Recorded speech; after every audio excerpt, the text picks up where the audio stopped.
We have a huge update on Karl-Anthony Towns' quad injury, and it's official. We finally have confirmation on who's part of the Knicks' main 9-man rotation. We're going to break down all of these latest reports today. This episode is presented by FanDuel. If you're enjoying the content, please hit that subscribe button and make sure you have notifications turned on so you don't miss any new content. And now, let's get started. Cat injury update. This is incredible. A few weeks ago, we were talking about a devastating situation, but today, it looks like Karl-Anthony Towns has put the worst of this injury behind him. Shout out to Ian Bagley with SNY for giving us this following information. According to him, with regards to Karl-Anthony Towns' quad injury, I believe it is fully healed because it is no longer listed on the NBA's injury report.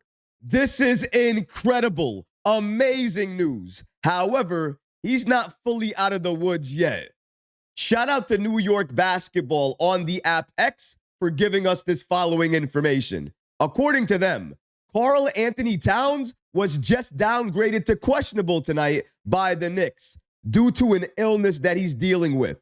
Now, in my opinion, I believe that the only reason the Knicks did this is because the Timberwolves made Anthony Edwards questionable. But I think because he went through shoot-around, he's likely going to return tonight against the Knicks. Either way, Karl-Anthony Towns being listed as questionable tonight, I don't think it matters. I expect Karl-Anthony Towns to play in tonight's game. Not only is it against his former team in the Minnesota Timberwolves, but also he has been playing through so much more than just an illness. So I don't think an illness is going to stop him from playing in tonight's game. But going back to that quad injury, for weeks, we heard from Karl-Anthony Towns himself that quad injury was a grade 2 sprain.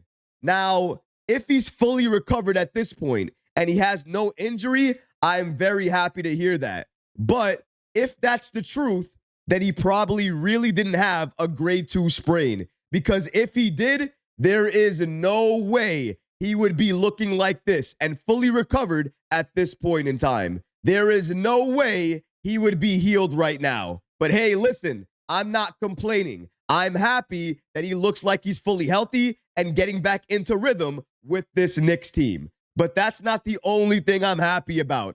I am also very happy that we finally have confirmation on who's going to be part of the Knicks' main 9-man rotation. And recently, we got that confirmation. Shout out to Ian Bagley with SNY for giving us this following information. According to him, Mike Brown is testing the rotations. Brown said this week that his substitutions in the first 10 days of the season were all over the map.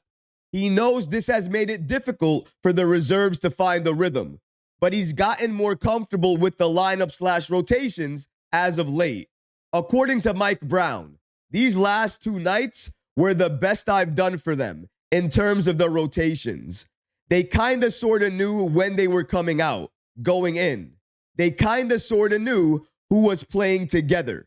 Against Chicago on Sunday, Brown deployed all 5 starters plus 4 bench players. Josh Hart, Landry Shamet, Miles McBride, and Jordan Clarkson. Right there, that's your first 9-man rotation. That's the 9-man rotation when Mitchell Robinson is available, can play, and can start. But when he's not available, either due to load management or the Knicks playing back-to-backs, then they have a different 9-man rotation. On Monday, with Mitchell Robinson sitting as part of his left ankle load management plan, Brown again used 9 players, starting Shamet in Robinson's place and bumping forward Gerson Yabusele up into the second unit.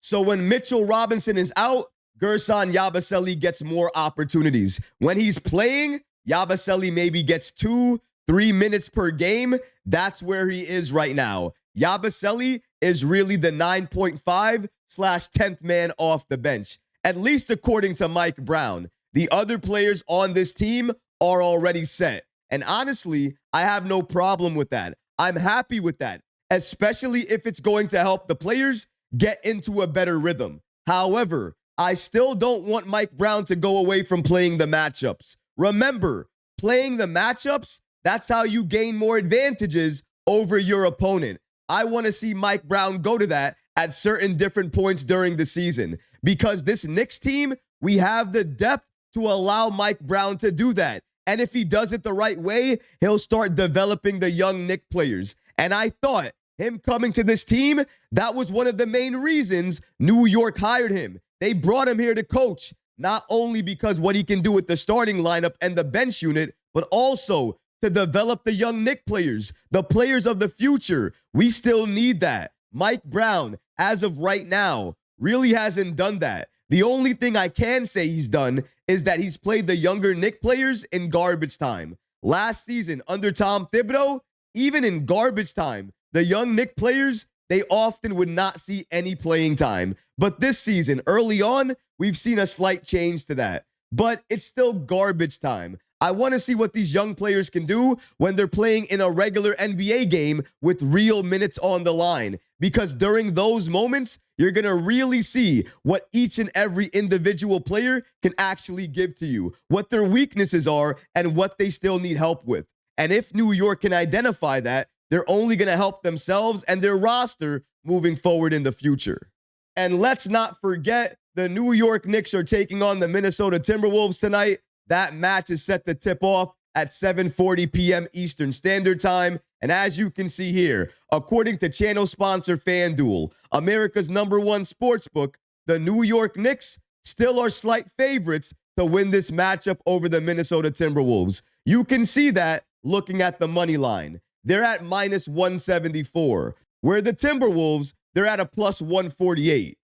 And speaking about this game, maybe this is a game where you don't go with your traditional 9-man rotation. Maybe, given the Timberwolves and the fact they were playing a very big lineup the last few nights, maybe you match size with size. Maybe you go with Mitchell Robinson and Karl-Anthony Towns, and then off the bench, you go with Karl-Anthony Towns and Ariel Hukporti. Either way, we're going to need more size in this matchup, and I hope Mike Brown goes with that and actually plays the matchups. But it would not surprise me if he continues to go with this 9-man rotation that he's basically created. He's already said it before. Going with a standard rotation helps everybody get into rhythm. And before he was doing that, everybody was out of rhythm, didn't know where they fit, what their role was, and honestly, the bench, they were very low in production. As soon as he went to a more consistent lineup, that's where the bench started to go off, and now they're contributing on a consistent basis.